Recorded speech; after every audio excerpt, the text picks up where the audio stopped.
ਬੁੱਲੇ ਸ਼ਾਹ ਦੀ ਗੱਲ ਕਰੀਏ ਤਾਂ ਬਾਬਾ ਬੁੱਲੇ ਸ਼ਾਹ ਪੰਜਾਬ ਦੇ ਅਜ਼ੀਮ ਸੂਫੀ ਬਜ਼ੁਰਗ ਸਨ,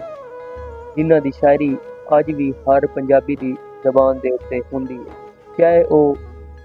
ਪਾਕਿਸਤਾਨ ਦੇ ਪੰਜਾਬ ਵਿੱਚ ਰਹਿ ਰਿਹਾ ਹੋਵੇ ਜਾਂ ਹਿੰਦੁਸਤਾਨ ਦੇ ਪੰਜਾਬ ਵਿੱਚ।